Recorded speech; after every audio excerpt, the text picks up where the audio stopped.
Halo guys, di video ini saya akan menjelaskan dan membahas mengenai jenis-jenis statistika, ciri-ciri dari rata-rata hitung, dan metode pengambilan sampel. Metode pertama mengenai jenis-jenis statistika. Statistika terbagi atas dua kategori. 1. Statistika deskriptif. 2. Statistika inferensial. 1. Statistika deskriptif. Statistika deskriptif merupakan satu di antara bentuk statistik yang berhubungan dengan pengumpulan, pengolahan, analisis, dan penyajian data tanpa adanya suatu kesimpulan secara umum. Jenis statistik ini umumnya dalam bentuk tabel, grafik, diagram, modus, dan lain-lain. Artinya, statistika deskriptif adalah metode mengelola, meringkas, dan menyajikan data secara informatif. Sebagai contoh kasus, pemerintah Indonesia melaporkan jumlah penduduk di Indonesia berjumlah 119 juta pada tahun 1971, 147 juta pada tahun 1980, 179 juta pada tahun 1990, 205 juta pada tahun 2000, 237 juta pada tahun 2010, dan 255 juta pada tahun 2015. Informasi tersebut disebut statistika deskriptif. Disebut statistika deskriptif jika kita menghitung persentase perubahan dari satu dekade ke dekade lain. Namun, bukanlah statistika deskriptif jika kita menggunakannya untuk memperkirakan jumlah penduduk Indonesia pada tahun 2020 atau perubahan persentase dari tahun 2010 ke 2020. Mengapa?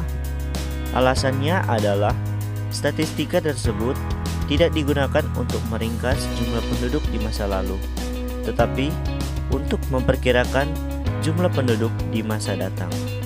2. Statistika inferensial. Statistika inferensial merupakan satu di antara bentuk dari statistik yang prosesnya memungkinkan diambilnya kesimpulan secara umum terhadap data yang diolah. Artinya, statistika inferensial adalah metode yang digunakan untuk memperkirakan karakteristik populasi berdasarkan sampel. Sebagai contoh kasus, penelitian saat ini menunjukkan hanya 46% siswa tingkat akhir SMA dapat menyelesaikan soal-soal berupa pecahan, desimal, dan persentase. Dan hanya 77% siswa tingkat akhir SMA menjumlahkan dengan benar harga salad, hamburger, gorengan, dan soda dalam menu restoran. Karena hal ini merupakan kesimpulan mengenal populasi atau seluruh siswa tingkat akhir SMA. Berdasarkan data sampel, kita merujuknya sebagai statistika inferensial. Anda akan berpikir bahwa statistik inferensial merupakan tebakan terbaik mengenal nilai populasi berdasarkan informasi sampel. Populasi adalah keseluruhan individu atau objek yang diamati atau ukuran yang diperoleh dari seluruh individu atau objek yang terkait.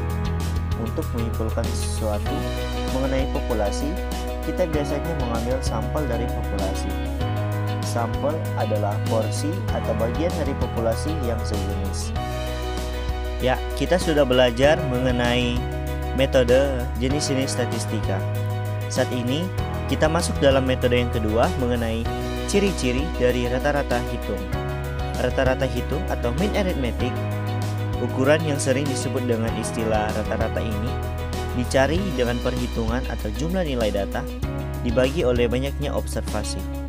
Mengingat gugus data yang diamati bisa diperoleh dari populasi atau dari sampel, maka dibedakan antara rata-rata populasi dengan rata-rata sampel. Rata-rata populasi dilambangkan dengan mu, sedangkan rata-rata sampel dilambangkan dengan x atau bar. Ciri-ciri rata-rata hitung atau arithmetic mean. Yang pertama, setiap data, tingkat interval dan rasio memiliki rata-rata. Kedua, semua nilai diikut sertakan dalam menghitung rata-rata. Ketiga, setiap kelompok data memiliki rata-rata yang unik. Keempat, rata-rata dipengaruhi oleh nilai data yang sangat besar atau sangat kecil. Berikut ini adalah rumus rata-rata hitung sebagai berikut. Rumus yang pertama, mu sama dengan sigma xi dibagi dengan n atau jumlah sampel. Kedua, x bar sama dengan sigma xi dibagi n. Berikut ini adalah contoh kasus nilai ujian statistika dari 10 mahasiswa UNY. Di sebelah kanan ini adalah contoh tabel di mana 10 mahasiswa tersebut dan nilai-nilai yang mereka dapatkan. Rata-rata hitung pada baris paling bawah tabel sama dengan 70. Didapat dengan cara menjumlahkan nilai ke 10 mahasiswa. 50 ditambah 55 ditambah 60 ditambah seterusnya hingga 90. Kemudian hasilnya dibagi dengan 9 atau yaitu jumlah observasi. Pemahaman makna rata-rata hitung atau selanjutnya kita sebut dengan rata-rata adalah sebagai berikut. Nilai rata-rata adalah sebuah nilai kesetimbangan yang berfungsi sebagai penyeimbang sehingga observasi-observasi yang nilainya lebih kecil dari min seimbang dengan observasi-observasi yang lebih besar dari min. Apabila nilai 50 dari data tersebut kita ganti dengan 5, maka min akan berubah menjadi 65. Gambaran kesetimbangan data menjadi sebagai berikut. Apabila dari data awal nilai 90 kita ubah menjadi katakanlah 180, maka nilai min berubah menjadi 80. Gambaran kesetimbangan juga berubah menjadi sebagai berikut.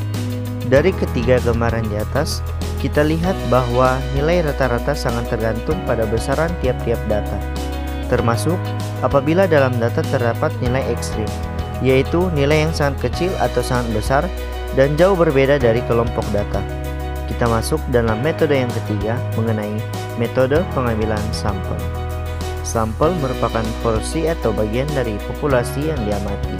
Pada kebanyakan kasus, pengambilan sampel lebih memungkinkan daripada meneliti keseluruhan populasi. Pada bagian ini, kita membahas alasan utama pengambilan sampel dan beberapa metode untuk memilih sampel. Alasan untuk sampel. Ketika meneliti ciri-ciri dari populasi, terdapat banyak alasan praktis mengapa kita lebih suka memilih porsi atau bagian dari populasi untuk diamati dan diukur. Berikut merupakan beberapa alasan melakukan pengambilan sampel. 1. Berhubungan dengan keseluruhan populasi akan memakan banyak waktu. 2. Biaya mempelajari seluruh item di dalam populasi mungkin menjadi penghambat. 3. Ketidakmungkinan secara fisik untuk memeriksa seluruh item di dalam populasi. 4. Beberapa tes yang bersifat merusak. 5. Hasil-hasil dari sampel mencukupi. Pengambilan sampel acak sederhana.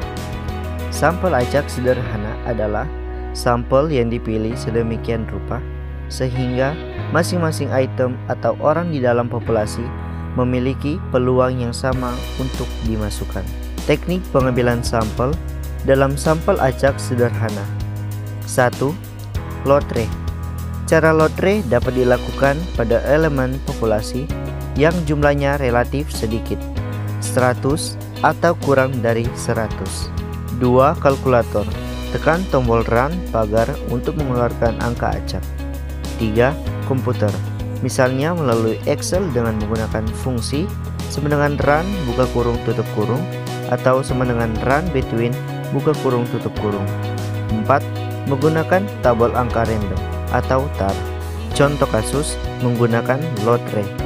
Misalkan seorang peneliti ingin mengetahui pandangan anak-anak jalanan terhadap kehidupan sosial mereka di kota Bandung. Jumlah anak jalanan di kota Bandung tercatat 95 anak. Untuk menghemat waktu dan biaya si peneliti akan mengambil 20 anak sebagai sampelnya dengan cara acak. Maka yang dilakukan oleh si peneliti adalah A. Membuat 95 potongan kertas yang diberi nomor dari angka 1 sampai 95. B. Kertas dilipat dan dimasukkan ke dalam kotak atau gelas yang diberi lubang kecil di penutupnya. C. Kotak atau gelas dikocok, lalu diambil satu potong setiap kali pengocokan. D. Angka atau nomor yang tertera dalam kertas tersebut dilihat dan dicatat angkanya sampai dengan pengocokan ke-20. Misalkan yang terambil adalah angka 35, maka elemen populasi yang terpilih adalah nomor 35. Pengambilan sampel acak sistematis. Sampel acak sistematis adalah suatu metode di mana hanya unsur pertama dari sampel yang dipilih secara acak, sedang unsur-unsur selanjutnya dipilih secara sistematis menurut suatu pola tertentu. Dalam pengambilan sampel secara sistematis dikenal dua istilah, yaitu interval pengambilan sampel atau sampling intervals, yaitu perbandingan antara populasi dengan sampel yang diinginkan.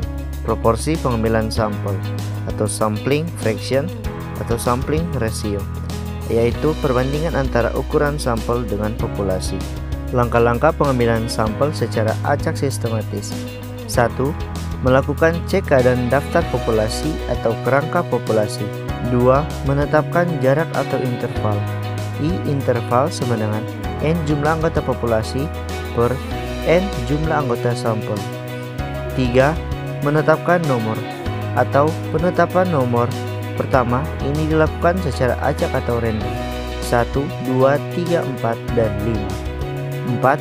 Anggota sampel berikutnya ditentukan dengan menambahkan interval pada nomor pertama dan seterusnya.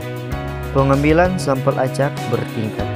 Sampel acak bertingkat, populasi dibagi menjadi subkelompok disebut dengan strata, dan sampel dipilih secara acak dari setiap strata. Pengambilan sampel bertingkat digunakan untuk memastikan ukuran sampel mewakili populasi yang lebih besar. Misalnya, dalam populasi 100 ada 60 pria dan 40 wanita. Jika 10 orang harus menjadi sampel, maka itu akan terdiri dari 6 pria dan 4 wanita. Pendekatan acak atau sistematis kemudian digunakan untuk memilih 6 pria dari 60 orang pria dan 4 wanita dari 40 orang wanita. Pengambilan sampel klaster. Sampel klaster populasi dibagi menjadi klaster-klaster menggunakan batas-batas geografis yang terjadi secara alami atau lainnya. Kemudian, klaster-klaster dipilih secara acak dan sampel dikumpulkan dengan memilih secara acak dari setiap klaster. Dalam penerapannya, sampel klaster bisa dilakukan dengan beberapa langkah tertentu. Langkah yang dimaksud adalah sebagai berikut. Klasifikasi sampel klaster. Adapun jenis klasifikasi klaster sampling adalah sebagai berikut.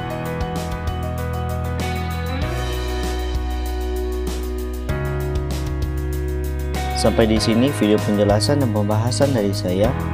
Kiranya dapat menjadi pembelajaran dan manfaat bagi kita semua. Ada satu quote yang saya kutip dari Elizur Wright. Sementara tidak ada yang lebih pasti dari satu kehidupan, tidak ada yang lebih pasti dari durasi rata-rata 1000 kehidupan. Jangan lupa untuk like dan komen video ini. Terima kasih.